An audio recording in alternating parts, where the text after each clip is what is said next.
ಅಕ್ರಮವಾಗಿ ನಡೆಸುತ್ತಿರುವ ವಾಟಾದ ಹೊಸಹಳ್ಳಿ ಕೆರೆ ಬೋಟಿಂಗ್ ನಿಲ್ಲಿಸಿ ಕರ್ನಾಟಕ ರಾಜ್ಯ ರೈತ ಸಂಘ ಹಾಗೂ ಹಸಿರು ಸೇನೆ ತಾಲೂಕು ಅಧ್ಯಕ್ಷ ಮಾಳಪ್ಪ ಹೇಳಿಕೆ. ಗೌರಿಬಿದನೂರು ತಾಲೂಕು ವಾಟಾದ ಹೊಸಹಳ್ಳಿಯ ಕೆರೆ ಅಂಗಳದಲ್ಲಿ ಸುಮಾರು 6 ತಿಂಗಳಿಂದ ಜಲಕ್ರೀಡೆಗಳು ಪ್ರಾರಂಭಿಸಿದ್ದು ಸೂಕ್ತ ಮೂಲಭೂತ ಸೌಕರ್ಯಗಳು ಇಲ್ಲದೆ ಇರುವುದರಿಂದ 20/12/2025 ಶನಿವಾರದಂದು ಕರ್ನಾಟಕ ರಾಜ್ಯ ರೈತ ಸಂಘ ಹಾಗೂ ಹಸಿರು ಸೇನೆ ಮತ್ತು ದಲಿತ ಸಂಘರ್ಷ ಸಮಿತಿಯ ಪದಾಧಿಕಾರಿಗಳು ಪ್ರತಿಭಟನೆ ನಡೆಸಿ ಪ್ರವಾಸೋದ್ಯಮ ಇಲಾಖೆ ಅಧಿಕಾರಿಗಳಿಗೆ ಮನವಿ ಪತ್ರವನ್ನ ನೀಡಿದರು.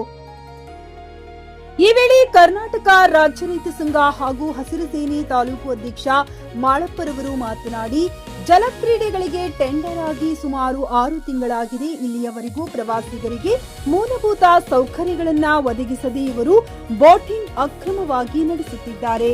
ಯಾವುದೇ ಅಧಿಕಾರಿಗಳು ಇದನ್ನು ಯಾಕೆ ಪ್ರಶ್ನೆ ಮಾಡುತ್ತಿಲ್ಲ? ಇಲ್ಲಿಗೆ ಬರುವ ಪ್ರವಾಸಿಗರು ನೀರನ್ನು ಪ್ಲಾಸ್ಟಿಕ್ನಿಂದ ಕಲುಷಿತ ಮಾಡುತ್ತಿದ್ದಾರೆ. ಆದರೂ ಸಹ ಯಾವುದೇ ಸಂಬಂಧಪಟ್ಟ ಅಧಿಕಾರಿಗಳು ಕ್ರಮ ವಹಿಸುತ್ತಿಲ್ಲ. ಇಲ್ಲಿ ಬರುವಂತಹ ಪ್ರವಾಸಿಗರಿಗೆ ಆಗಲಿ ಸ್ಥಳೀಯರಿಗೆ ಆಗಲಿ ಇವರು ನಡೆಸುತ್ತಿರುವ ಜಲಕ್ರೀಡೆಗೆ ಸಂಬಂಧಪಟ್ಟ ದರ ಪಟ್ಟಿ ಹಾಕಿಲ್ಲ. ಒಬ್ಬರಿಗೆ 250 ರೂಪಾಯಿನಿಂದ 300 ರೂಪಾಯಿವರೆಗೆ ಇಷ್ಟ ಬಂದ ಹಾಗೆ ವಸೂಲಿ ಮಾಡುತ್ತಿದ್ದಾರೆ. ಆದ್ದರಿಂದ ಕೂಡಲೇ ಇದನ್ನ ನಿಲ್ಲಿಸಬೇಕು, ಇಲ್ಲವಾದಲ್ಲಿ 3 ದಿನಗಳ ನಂತರ ಉಗ್ರ ಹೋರಾಟ ಮಾಡಲಾಗುತ್ತದೆ ಎಂದು ಆಕ್ರೋಶ ವ್ಯಕ್ತಪಡಿಸಿದರು. ಈ ಸಂದರ್ಭದಲ್ಲಿ ದಲಿತ ಸಂಘಟನೆ ಪದಾಧಿಕಾರಿಗಳಾದ ರಾಜೇಶ್, ರಮೇಶ್, ಕದೀರಪ್ಪ, ಬಾಬು, ಸುರೇಶ್, ಆರ್ಕೆ, ಗಂಗಾಧರಪ್ಪ, ನಂಜುಂಡಪ್ಪ, ಮಧು ಮುಂತಾದವರು ಭಾಗವಹಿಸಿದ್ದರು. Naveen Kumar, G K news Kannada, Gauribidanur. ಇವತ್ತು ವಾಟದ ಹೊಸಹಳ್ಳಿ ಅಮಾನಿ ಕೆರೆಯ ಒಂದು ಅಂಗಳದಲ್ಲಿ ತುರ್ತಾಗಿ ನಮ್ಮ ದಲಿತ ಸಂಘರ್ಷ ಸಮಿತಿಯ ಪದಾಧಿಕಾರಿಗಳು ಮತ್ತು ರೈತ ಸಂಘದ ಪದಾಧಿಕಾರಿಗಳು ಸೇರಿ ಒಂದು ತುರ್ತು ಸಭೆಯನ್ನು ಕರೆದಿದ್ದೀವಿ. ಕಾರಣ ಏನಪ್ಪ ಅಂದರೆ, ಈ ಒಂದು ಕೆರೆ ಸುಮಾರು 400-500 ವರ್ಷಗಳ ಇತಿಹಾಸ ಇರತಕ್ಕಂಥ ಒಂದು ಕೆರೆ ಇದು. ಈ ಕೆರೆ ಭಾಗದಲ್ಲಿ ಇರತಕ್ಕಂಥ ರೈತರು ಕೃಷಿ ಮತ್ತು ಹೈನುಗಾರಿಕೆ ಬಿಟ್ಟು ಜೀವನ ಬೇರೆ ಆಧಾರ ಇರಲಿಲ್ಲ. ಅಂಥ ಒಂದು ಕೆರೆಯನ್ನು ಇವತ್ತು ಮಾನ್ಯ ನಮ್ಮ ರಾಜ್ಯ ಸರ್ಕಾರ ಪ್ರವಾಸೋದ್ಯಮ ಇಲಾಖೆಗೆ ವಹಿಸಿ ಯಾವುದೇ ಒಂದು ಮುಂಜಾಗ್ರತಾ ಕ್ರಮ ಕೈಗೊಳ್ಳದೆ ಇಲ್ಲಿ ಒಂದು ಬೋಟಿಂಗ್ ವಿಹಾರ ಒಂದು ಕೇಂದ್ರವನ್ನು ಮಾಡಿದ್ದಾರೆ. ಯಾವುದೇ ಒಂದು ಪ್ರಿಕಾಷನ್ಸ್ ತಗೊಂಡಿಲ್ಲ. ಮತ್ತು ಅದು ಆ ಬೋಟಿಂಗ್ ವಿಹಾರ ಮಾಡೋದಕ್ಕೆ ಯಾವುದೇ ಒಂದು ಪತ್ರಿಕಾ ಹೇಳಿಕೆ ಆಗಲಿ, ಪತ್ರಿಕಾ ಮುಖಾಂತರ ಆಗಲಿ, ಇಲ್ಲ ಮಾಧ್ಯಮದ ಮುಖಾಂತರ ಆಗಲಿ, ಇಲ್ಲ ಕರಪತ್ರದ ಮುಖಾಂತರ ಆಗಲಿ ಯಾವುದೇ ಒಂದು ಪ್ರಚಾರ ಮಾಡಿಲ್ಲ. ಇವತ್ತು ಏಕಾಏಕಿ ದಬ್ಬಾಳಿಕೆ ಮಾಡಿಬಿಟ್ಟು ಇವತ್ತು ದೌರ್ಜನ್ಯವಾಗಿ ಹಳ್ಳಿ ಜನರಿಂದ ಇವತ್ತು 250-300 ರೂಪಾಯಿ ಇವತ್ತು ದೌರ್ಜನ್ಯವಾಗಿ ವಸೂಲಿ ಮಾಡ್ತಾ ಇದ್ದಾರೆ. ಅದನ್ನು ಕೇಳಲಿಕ್ಕೆ ನಿನ್ನೆ ನಮ್ಮ ಸದಸ್ಯರು ಬಂದು ಕೇಳಿದಾಗ ಅವ್ರ ಮೇಲೆ ಕೂಡ ದೌರ್ಜನ್ಯ ಮಾಡಿ ರಂಪಾಟ ಮಾಡಿರ್ತಾರೆ. ಸೊ ಆದ್ದರಿಂದ ನಾವೇನೀಗ ಪತ್ರಿಕೆ ಮುಖಾಂತರ ಎಚ್ಚರಿಕೆ ಕೊಡ್ತಾ ಇದ್ದೀವಿ.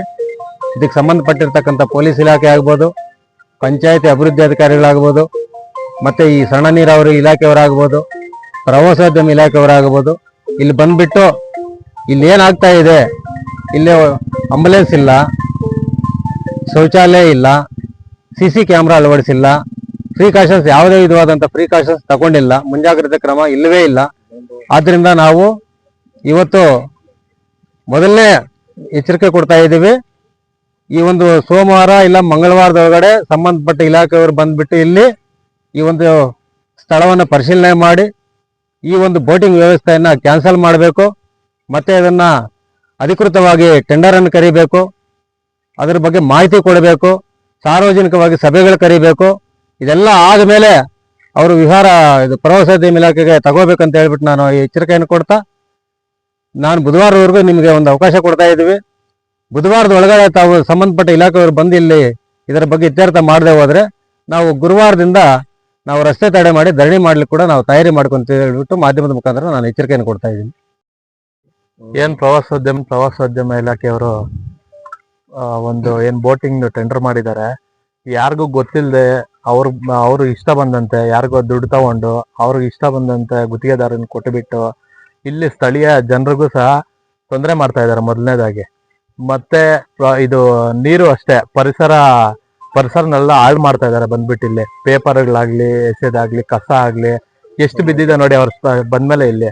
ಆಮೇಲೆ ಅವ್ರಿಗೆ ಇಷ್ಟ ಬಂದಂಗೆ ಸ್ಥಳೀಯರನ್ನ ದೌರ್ಜನ್ಯ ಮಾಡೋದು ಇಲ್ಲಿ ಬಂದ್ಬಿಟ್ಟು. ಮತ್ತೆ ಇಲ್ಲೆಲ್ಲ ಹಾಳು ಮಾಡ್ತಾ ಇದಾರೆ. ಅದನ್ನ ಫಸ್ಟ್ ಕೈ ಎತ್ಕೋಬೇಕು. ಮತ್ತೆ ಇದನ್ನೇನಾದ್ರೂ ಸರಿಯಾಗಿ ಇದ್ ಮಾಡಿಲ್ಲ ಆದ್ರೆ ಮುಂದಿನ ದಿನಗಳಲ್ಲಿ ಉಗ್ರ ಹೋರಾಟ ಮಾಡ್ತೀವಿ. ಮತ್ತೆ ಇಲಾಖೆಯವರು, ಸಂಬಂಧಪಟ್ಟ ಇಲಾಖೆಯವರು ಏನ್ ನಿಯಮಗಳು ಕೊಟ್ಟಿರ್ತಾರೆ ಅದನ್ನ ಪಾಲನೆ ಮಾಡ್ಬೇಕು. ಮೊದ್ಲು ಬೋರ್ಡ್ ಹಾಕ್ಬೇಕು, ಎಷ್ಟು ಟೆಂಡರ್ ಆಗಿದೆ ಅಂತ ಇದನ್ನೆಲ್ಲ ಒಂದು ಬೋರ್ಡ್ ಹಾಕ್ಬೇಕು. ಸೇಫ್ಟಿ ಝೋನ್ ಇಲ್ಲ ಮೊದ್ಲಿಲ್ಲಿ. ಮತ್ತೆ ಯಾರಿಗೆ ಈಜು ಬರುತ್ತಲ್ವಾ ಅವ್ರನ್ನ ಒಂದಿಬ್ಬರನ್ನ ನೇಮಕ ಮಾಡ್ಬೇಕು. ಇಲ್ಲಿ ಯಾರು ಸರ್ಟಿಫಿಕೇಟ್ ತಗೊಂಡಿರ್ತಾರೆ, ಟ್ರೈನಿಂಗ್ ಹೋಗಿ ಒಂದು ಆಂಬುಲೆನ್ಸ್ ವ್ಯವಸ್ಥೆ ಮಾಡ್ಬೇಕು. ಯಾರಾದ್ರೂ ಹೋದ್ರೆ ಒಂದೇ ಬೋಟೇ ಇರೋದಿಲ್ಲ, ಆ ಒಂದು ಬೋಟ್ ಒಳಗಡೆ ಹೋಗುತ್ತೆ. ಮತ್ತೆ ಏನಾದ್ರೂ ಅಲ್ಲಿ ತೊಂದರೆ ಆದಾಗ ಇನ್ನೊಂದು ರಕ್ಷಣೆ ಮಾಡಕ್ಕೆ ಇನ್ನೊಂದು ಬೋಟೇ ಇಲ್ಲ, ಇಲ್ಲಿ ವ್ಯವಸ್ಥೆ ಮಾಡೇ ಇಲ್ಲ. ಬರೀ ಇಲ್ಲಿ ದುಡ್ಡು ಮಾಡಕ್ ಒಂದು ಸ್ಕೀಮ್ ಮಾಡ್ಕೊಬಿಟ್ಟು ಇವ್ರು ಇಲ್ಲಿ ರಕ್ಷಣೆನೆ ಕೊಡ್ದಿರಾ ಇವ್ರು ಇಷ್ಟ ಬಂದಂಗ್ ಮಾಡ್ಕೊಂಡು ಹೋದ್ರೆ ಯಾರು ಇದ್ ಮಾಡ್ತಾರೆ? ಮತ್ತೆ ಇಲ್ಲೆಲ್ಲ ಸಾವಿರಾರು ಜನ ರೈತರು ಬಂದು ಪಾಪ ಕುರಿಗಳು ಹಸುಗಳು ಬಂದು ನೀರ್ ಕುಡಿತಾವೆ. ಇಲ್ಲಿ ಬಂದು ಕೆರೆಯಲ್ಲಿ ಕಾಡು ಪ್ರಾಣಿಗಳು ನೀರ್ ಕುಡಿತಾವೆ. ಅವಕ್ಕೆಲ್ಲ ಪಾಪ ಪೆಟ್ರೋಲ್ ಡೀಸೆಲ್ ಇವರು ಬೋಟ್ ನಲ್ಲಿ ಬಿಟ್ಬಿಟ್ರೆ ಏನ್ ತೊಂದ್ರೆ ಆಗಲ್ವಾ? ಇದನ್ನೆಲ್ಲ ಸರಿಯಾಗಿ ಸರಿಪಡಿಸ್ಬೇಕು ಅಂತ ಹೇಳ್ಬಿಟ್ಟು ಮನವಿ ಮಾಡ್ಕೊಂತ ಇದೀವಿ. ಕೆರೆ ನೀರು ಧರ್ಮಂತ್ರಿ ಅಂತ ಹೆಸರು ಅದು. ಯಾಕಂದ್ರೆ ಬೇರುಗಳಿಂದ ಬರೋ ನೀರು ಇದು. ಈಗ ಈ ಪ್ರವಾಸೋದ್ಯಮರು ಏನ್ ಮಾಡ್ತಿದ್ದಾರೆ, ಬೋಟಿಂಗ್ ಪೆಟ್ರೋಲ್ ಮೂಲಕ ಎಲ್ಲ ಬೋಟಿಂಗ್ ಮಾಡಿಸಿ ಬೋಟಿಂಗ್ ಆಗಿ ನೀರನ್ನು ಕಲುಷಿತ ಮಾಡ್ತಿದ್ದಾರೆ.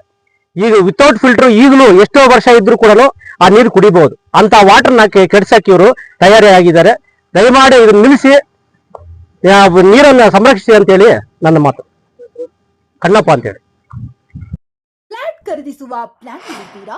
ಹಾಗಾದ್ರೆ ಕೇತಕಿ ಡೆವಲಪರ್ಸ್ ನಲ್ಲಿ ಮೂಲಭೂತ ಸೌಕರ್ಯಗಳುಳ್ಳ CC road, footpath, garden, under drainage, water supply, ಉತ್ತಮ ಪರಿಸರವುಳ್ಳ ಫ್ಲಾಟ್ಸ್ ಲೇಔಟ್ ಲಭ್ಯ. ಬೀದರ್, ಹುಮ್ನಾಬಾದ್ ಸೇರಿದಂತೆ ಹಲವು ಭಾಗಗಳಲ್ಲಿ ಸುಂದರ ಲೇಔಟ್ಗಳಿದ್ದು ಅತ್ಯುತ್ತಮ ಬೆಲೆ, ಇಎಂಐ ಸ್ಕೀಮ್ ಅನ್ನು ಲಭ್ಯ.